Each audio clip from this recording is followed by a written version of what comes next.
মই ৰাজদীপ লেখাৰু আৰু আমাৰ মাজত আজি ইয়াত টাই আহোম ছাত্ৰ সন্থাৰ কামৰূপ জিলাৰ কমিটিৰ সদস্যসকল আছে। পোনপ্ৰথমে আমি সকলো আজি ইয়াত জুবিনদাৰ অনুৰাগী হিচাপে আজি ইয়াত আহি উপস্থিত হৈছোহি আৰু সকলো মিডিয়া চেনেলৰ সাংবাদিক বন্ধুসকলক ধন্যবাদ জনাইছোঁ যে আমাৰ এই প্ৰেছ বাইটটো প্ৰেছ মিটটোৰ আপোনালোকৰ জৰিয়তে আমাৰ যি দুই এষাৰ কথা ক'বলগীয়া আছে জুবিন গাৰ্গৰ মৃত্যুৰ সম্পৰ্কে, গতিকে আপোনালোকক ধন্যবাদ জনাইছোঁ। আমি সকলোৱে গম পাওঁ যে যোৱা 19 ছেপ্টেম্বৰৰ পৰা আমি দেখি আহিছোঁ, শুনি আহিছোঁ বহুত কথা যে জুবিনদাৰ মৃত্যু কেনেকৈ হ'ল, ছিংগাপুৰত কি হৈছিলে, কি নাই হোৱা, তেওঁক কেনেকৈ ঘূৰাই অনা হৈছিলে। পোনপ্ৰথমে যোৱা 7-8টা দিনত কেইবাটাও বাইট শুনিছোঁ, বহু মানুহে কথা কৈছে। যোৱাকালি যোৱা পৰহি আমি দেখা পালোঁ যে তাত উপস্থিত থকা সঞ্জীৱ নাৰায়ণ ডাঙৰীয়াও তেওঁ এটা প্ৰেছ মিট দিছে। যোৱাকালি শ্যাম কানু মহন্তই এটা বাইট দিছে আৰু আমাৰ ইয়াত পাৰ্চনেল একো নাই কাৰো লগত। সঞ্জীৱ নাৰায়ণ ডাঙৰীয়াক আমি ধন্যবাদ জ্ঞাপন কৰিছোঁ যে 7-8 দিনৰ পিছত হ'লেও তেওঁ আহি পেলাই তেওঁ যে তেওঁৰ গোটেইখিনি পাৰ্চনেল ডিটেইলছ অসমৰ ৰাইজৰ আগত, সাংবাদিক বন্ধুসকলৰ আগত সন্মুখত তেওঁ শ্বেয়াৰ কৰিছে আৰু তেওঁ স্পষ্টীকৰণ দিছে যে যিখিনি মানুহৰ ৰাইজৰ মাজত যিখিনি ডাউট আছিলে এই ডাউটখিনি তেওঁ স্পষ্ট কৰিছে। তেওঁ কোন তাৰিখে গৈছিলে, তেওঁ তাত কেতিয়া গৈ পাইছিলে, তেওঁ কেতিয়া ঘূৰি আহিছে আৰু তাত জুবিন গাৰ্গৰ লগত কি হৈছিলে, কি নাই হোৱা। গতিকে আমি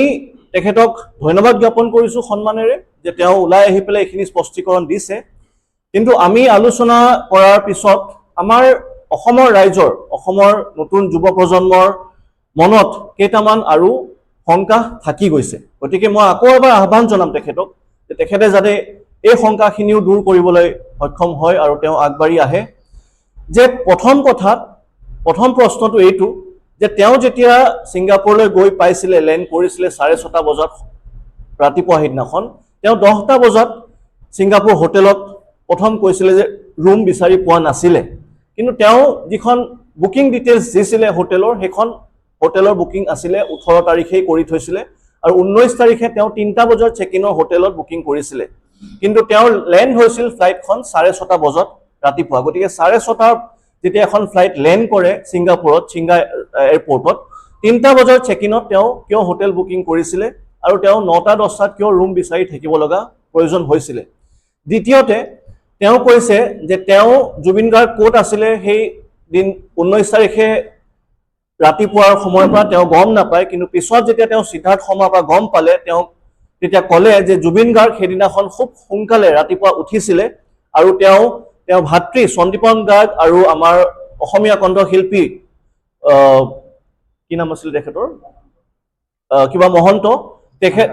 তেখেতক নহয়, শ্যামকানু মহন্ত নহয়, ফিমেল ছিংগাৰগৰাকী, তেখেতক ফুৰাবলৈ তেওঁ ৰাতিপুৱা সোনকালে উঠিছিল বুলি তেওঁ স্পষ্টভাৱে কৈছে তেখেতৰ প্ৰেছ বাইটত। কিন্তু শ্যামকানু মহন্তই 3-4 দিন আগত যিটো লিখিতভাৱে স্পষ্টীকৰণ দিছিলে তাত তেওঁ স্পষ্টভাৱে লিখিছে যে তেওঁ সেইদিনাখন হোটেলৰ পৰা ওলাই আহোঁতে জুবিন গাৰ্গ সেইটো সময়ত শুই আছিলে। আৰু যোৱাকালি শ্যামকানু মহন্তই যিটো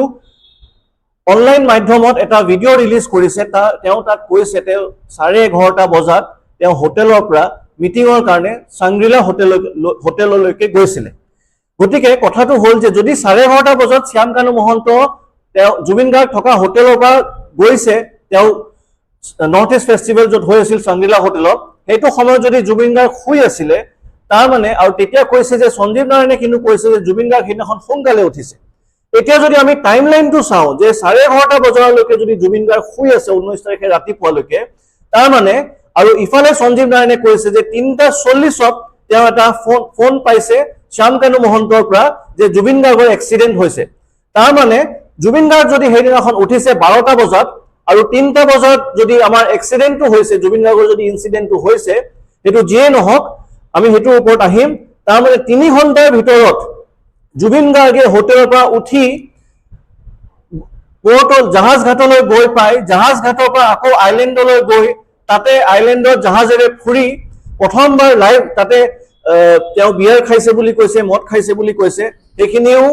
তেওঁলোকে পাৰ্টি কৰি তাৰ পিছত তেওঁ প্ৰথম লাইফ জেকেট কৰি তেওঁলোকে সাঁতুৰিছে তাৰ পিছত আকৌ ঘূৰি আহি আকৌ নাওত যথেষ্ট সময় বহিছে আমি দেখা পাইছো ভিডিঅ' সমূহত তাৰ পিছত তেওঁ আকৌ লাইফ জেকেট খুলি আকৌ তেওঁ সিটো পাৰলৈকে সাঁতুৰিবলৈ গৈছে আকৌ তেওঁ আহিছে আকৌ আহি তেওঁ আকৌ আমি এটা শুনিছো যে তাত তেওঁ প্ৰায় আধা ঘণ্টা 45 মিনিট তেওঁৰ ভাতৃয়ে CPR দিছে তাৰ পিছত তেওঁলোক আকৌ তাৰ পৰা জাহাজ ঘাটলৈ ঘূৰি আহিছে তাতো যথেষ্ট সময় CPR দিছে তাৰ পিছত সঞ্জীৱ নাৰায়ণ গৈ পাইছে প্ৰায় 4:15 সময়ত গতিকে এই গোটেইখিনি কথা আমি টাইমটো হিসাব কৰি চাইছো যে 3 ঘণ্টা সময়ত এইখিনি সম্ভৱেই নহয় লৈকে তেওঁ মৃত্যু ঘটাটো বা তেওঁ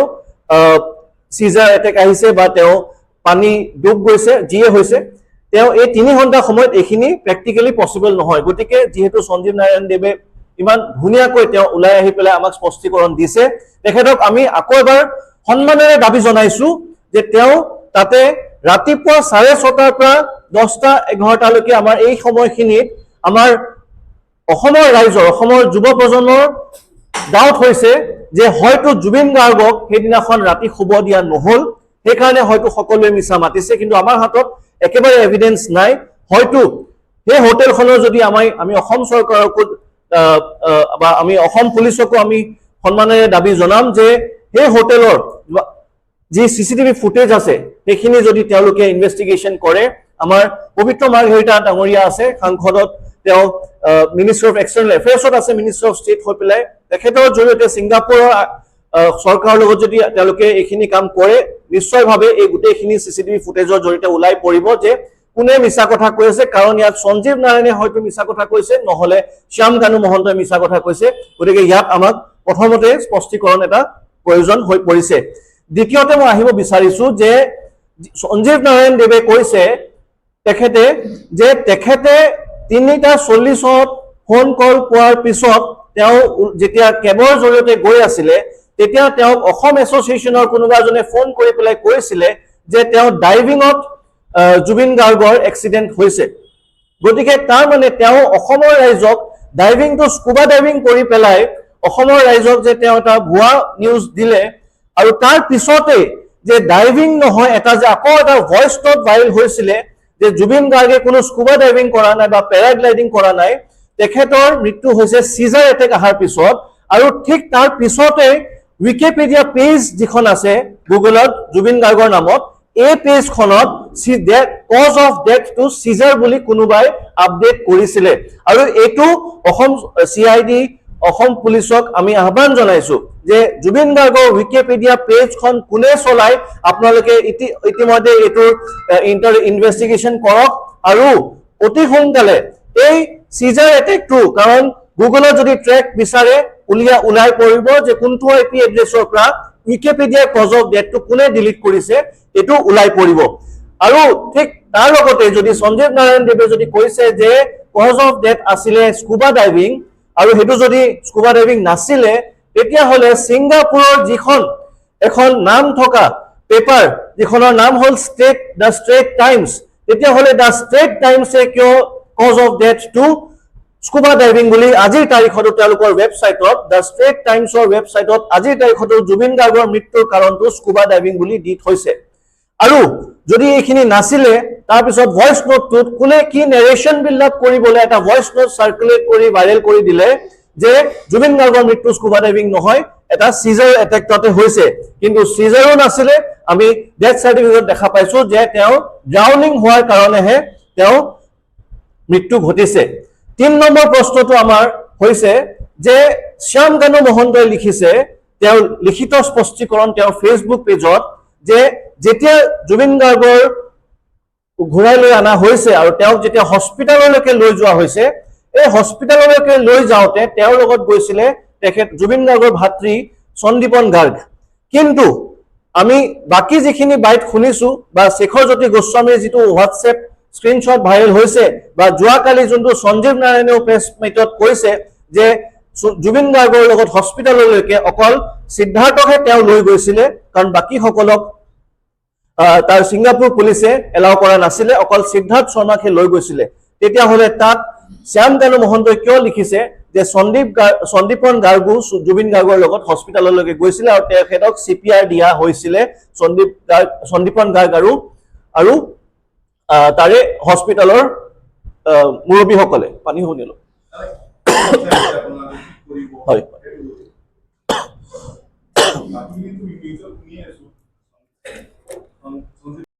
আমি যিহেতু তাত সঞ্জীৱ নাৰায়ণ দেৱ উপস্থিত আছিলে,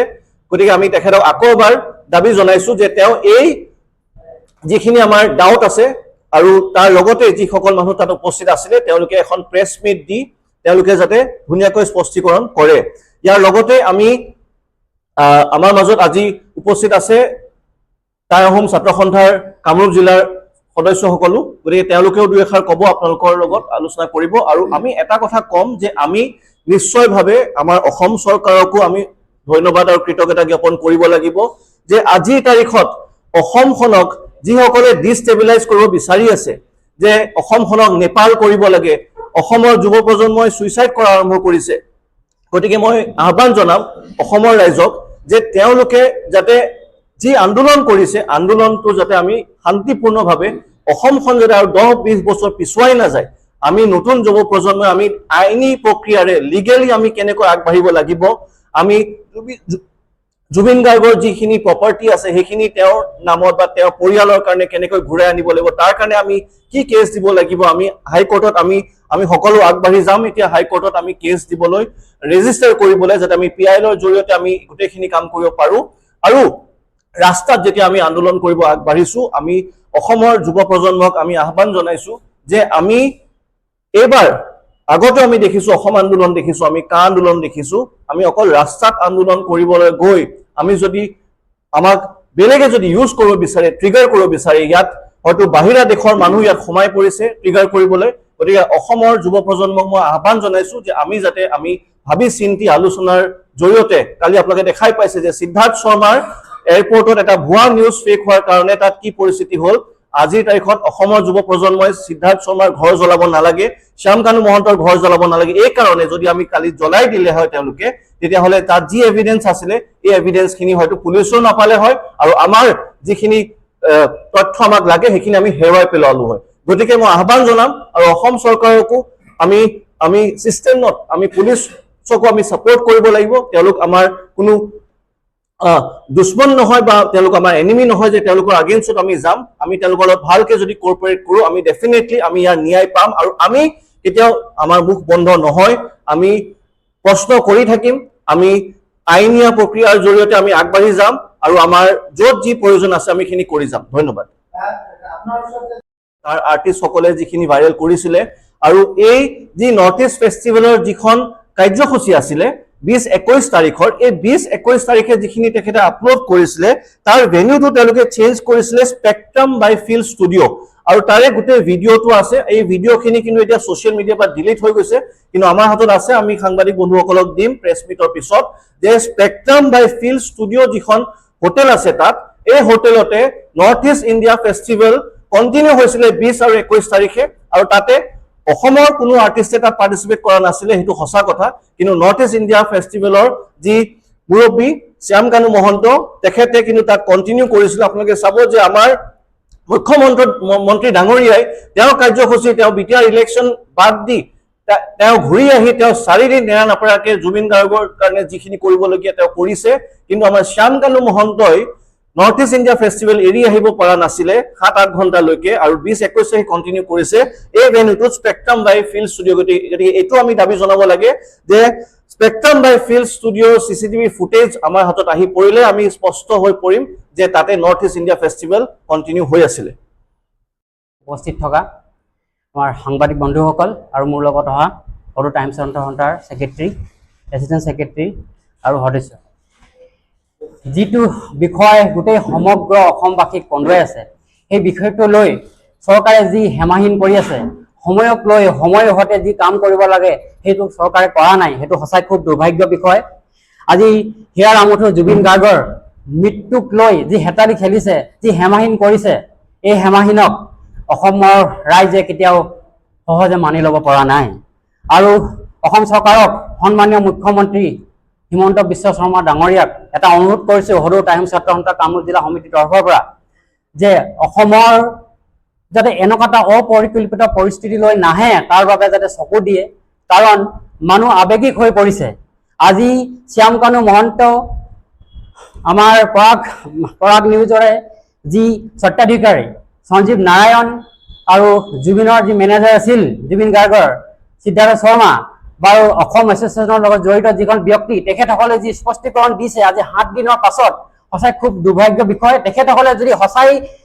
আমাৰ জুবিন গাৰ্গৰ প্ৰতি মৰম আছিল, আত্মীয়তাবাদ আছিল, বা তেখেতৰ অসমৰ প্ৰতি তেখেতৰ ভাল পোৱা আছিল তেখেতসকলৰ, তেতিয়াহ'লে ইমান দিন কিয় লাগিল? 7 দিনৰ পাছত স্পষ্টীকৰণ দিয়াৰ কাৰণ কি? তেখেতসকলে যদি সঁচাই মৰম আছিল তেখেতসকলে ছিংগাপুৰৰ পৰাই স্পষ্টীকৰণ দিব পাৰিছিল। সেইটো নিদিয়াৰ কাৰণ কি? নিশ্চয় আমাৰ কোনো প্ৰভাৱশালী ব্যক্তিৰ ছত্ৰছায়াত বা মৰম আশীৰ্বাদ আছে, নহ'লে আজি 7 দিনৰ পাছত স্পষ্টীকৰণ দি তেখেতৰ লগত যি আৰোপ আহিছে, তেখেতৰ জড়িত থকাৰ যি সন্দেহ আহিছে, সেই সন্দেহৰ বা আঁতৰিবৰ কাৰণে যি সুবিধা দিয়া হৈছে, অসম চৰকাৰক সক্ৰিয় কৰি দিছোঁ যাতে তেনে সুবিধা তেখেতে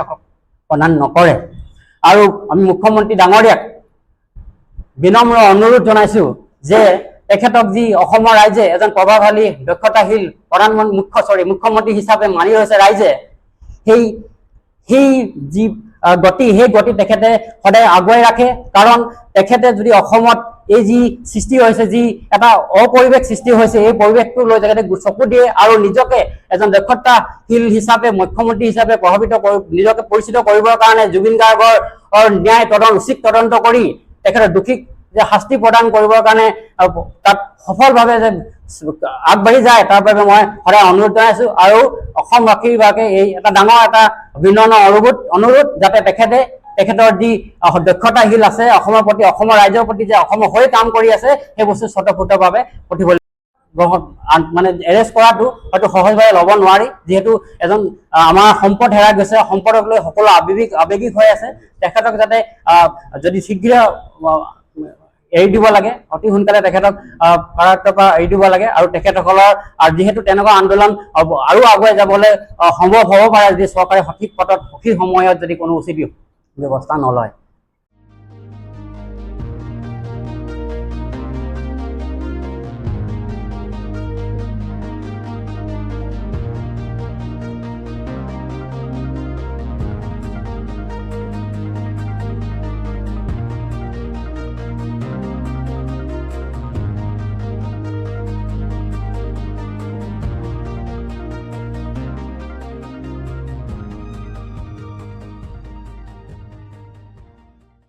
Stay informed, stay ahead. News NE 365.